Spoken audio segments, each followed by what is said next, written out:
तो एग्जाम्पल करते हैं।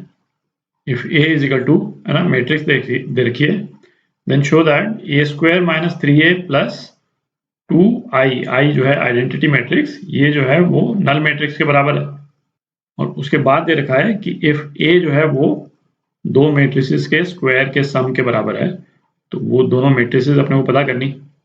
तो पहले तो इस रिलेशन को निकालते हैं, ए स्क्वायर निकालते हैं पहले। ए स्क्वायर जो है वो क्या हो जाएगा, 1 माइनस 2 0 2 इंटू 1 माइनस 2 0 2, तो ये कितना हो गया 1 प्लस 0, तो ये इधर 1 आ गया, फिर आ गया माइनस 2 माइनस 4, ये माइनस 6 हो गया, और 0 प्लस 0 ये 0 हो गया, और 0 प्लस 4, है ना, ये 4 हो गया, ये ए स्क्वायर आ गया।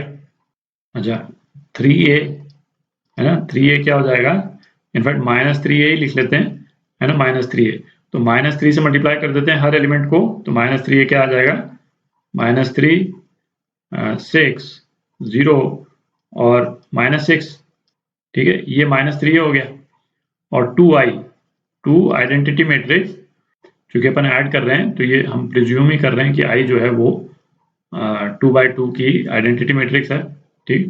तो ये क्या हो जाएगा 2 0 0 2। इस वाली इक्वेशन में ये तीनों टर्म्स अपन ने निकाल ली, तो इसको इसको और इसको यदि अपन ऐड कर देते हैं तो यहीं पे देख लेते हैं, ठीक है। तो ये वाला जो एलिमेंट है ना, 1 प्लस 2 माइनस 3, ये 0 हो गया, फिर 6 माइनस 6 प्लस 0, ये भी 0 हो गया। अच्छा ये वाला एलिमेंट तो तीनों में 0 है, तो 0 हो ही गया, और फिर ये माइनस 6 प्लस 2 प्लस 4, है ना, तो ये भी 0 हो गया, तो ये नल मैट्रिक्स आ गया, ये तो अपन ने प्रूव कर लिया, ठीक है। अब इसका सेकंड पार्ट देखते हैं, इसको अब मैं मिटा देता हूँ।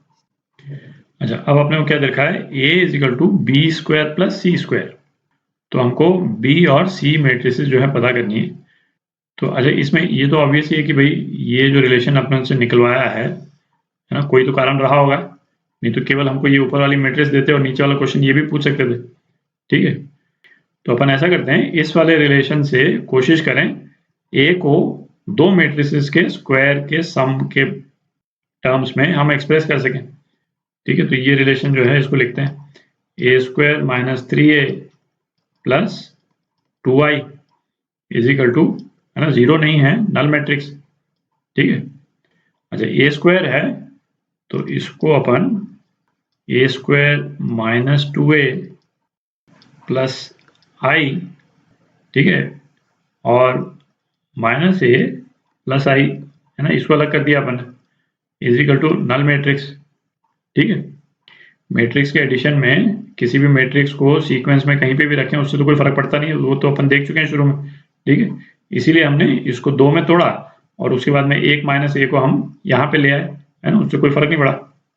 अच्छा अब एक चीज देखें, a माइनस आई का स्क्वायर, है ना, ये क्या हो जाएगा a minus I into a minus I, ठीक है, और ये क्या हो गया a square minus A I, ठीक है। तो ए आई क्या है, a के बराबर, और माइनस आई ए, और आई ए क्या है, वो भी a के बराबर, ठीक है। तो इसको हम क्या लिख सकते हैं, माइनस 2a लिख सकते हैं, ठीक है। अच्छा प्लस आई स्क्वायर, अच्छा किसी भी आइडेंटिटी मैट्रिक्स का जो स्क्वायर है वो तो आइडेंटिटी मैट्रिक्स ही होगा, है ना। जैसे इस वाले केस में जो अपनी आइडेंटिटी मैट्रिक्स है वो क्या है 1 0 0 1, ठीक है। इसको यदि आई स्क्वायर यदि मुझे निकालना हो, इसको इसी मैट्रिक्स से हम दोबारा मल्टीप्लाई कर दें तो अपने पास में क्या आ जाएगा, यही मैट्रिक्स आ जाएगी, ठीक है, जो कि आई के बराबर है। तो ये वाली जो मैट्रिक्स है जिसको अपन ने आई लिखा हुआ है, इसको मैं आई स्क्वायर भी लिख सकता हूँ, ठीक है। तो ये वाली जो रिलेशन है इसको अपन ने इस तरह से रीअरेंज कर दिया, इसको मैं मिटा देता हूँ।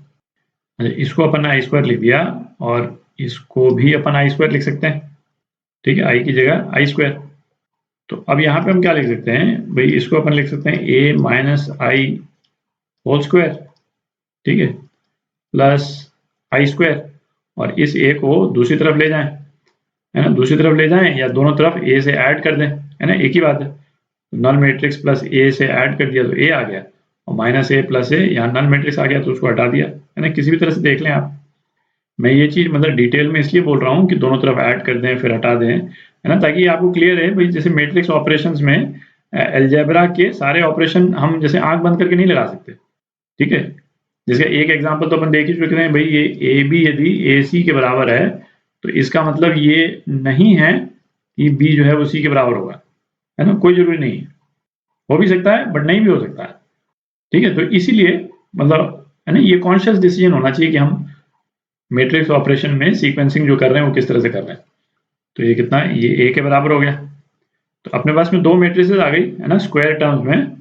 तो हम लिख सकते हैं बी जो मैट्रिक्स है वो क्या है, ए माइनस आई है, और सी मैट्रिक्स जो है वो क्या है, आइडेंटिटी मैट्रिक्स, ठीक है। तो आइडेंटिटी मैट्रिक्स है वो क्या हो गई, 1 0 0 1 हो गई, ये तो सी हो गई। और ए में से आइडेंटिटी मैट्रिक्स हमने हटा दिया, तो है ना, मैं लिख ही देता हूँ। ए क्या था, 1 - 2 0 2, और उसमें से आइडेंटिटी मैट्रिक्स हमने सब्ट्रैक्ट कर दी, तो अपने पास में क्या आ गया, 0 - 2 0 और 1, ठीक है। तो ये बी हो गया और ये सी हो गया, है ना, ये आपके आंसर। तो ये एग्जांपल करते हैं, show that any matrix can be represented as sum of two matrices, जिसमें से है ना एक सिमेट्रिक हो और दूसरी स्क्यू सिमेट्रिक, ठीक है। अच्छा, तो अभी दो वीडियो पहले जब अपन ने सिमेट्रिक और स्क्यू सिमेट्रिक मैट्रिसेस को डिस्कस किया था, तो वहां पे अपन ने क्या देखा था कि भाई किसी भी मैट्रिक्स को उसके ट्रांसपोज से यदि हम ऐड कर दें तो ये जो रिजल्टेंट मैट्रिक्स जो बनती है वो किस टाइप की बनती है, ये एक सिमेट्रिक मैट्रिक्स होती है, ठीक है। ये तो अपन वहां डिस्कस कर चुके हैं।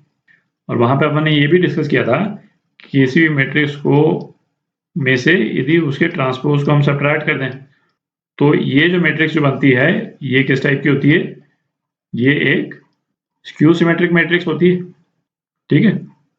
अच्छा, ये यहाँ पे अपने को लिखना चाहिए था, ठीक है, क्योंकि ये कब होल्ड करता है, ये तब होल्ड करता है जब ए जो है वो स्क्वायर मैट्रिक्स है। नहीं तो ए को उसके ट्रांसपोज से हम ऐड वैसे भी नहीं कर सकते हैं, है ना, ये कन्फॉर्मेबल ही नहीं होगा ये वाला ऑपरेशन।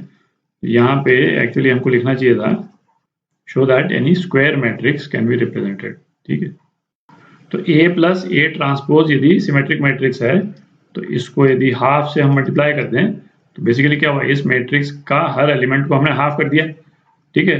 तो उसका जो सिमेट्रिक नेचर है वो तो चेंज होगा नहीं, तो ये वाली मैट्रिक्स भी एक सिमेट्रिक मैट्रिक्स ही है, ठीक है। इसको अपन सी बोल देते हैं। और इस केस में भी हम इस मैट्रिक्स को यदि हाफ से मल्टीप्लाई कर दें तो रिजल्टेंट मैट्रिक्स भी स्क्यू सिमेट्रिक मैट्रिक्स होगी, है ना, हर टर्म जो है वो हाफ हो गया बेसिकली। तो इसको हम डी से रिप्रेजेंट कर देते हैं, ठीक है। अब इन दोनों इक्वेशंस को यदि हम ऐड कर दें तो हमारे पास में क्या आ जाएगा, ए जो है A is equal to C plus D, है ना, सी जो है सिमेट्रिक है और डी जो है स्क्यू सिमेट्रिक है ना, यही हमको प्रूव करना है। तो किसी भी स्क्वायर मैट्रिक्स को हम सिमेट्रिक और स्क्यू सिमेट्रिक मैट्रिक्स के एडिशन के रूप में रिप्रेजेंट कर सकते हैं।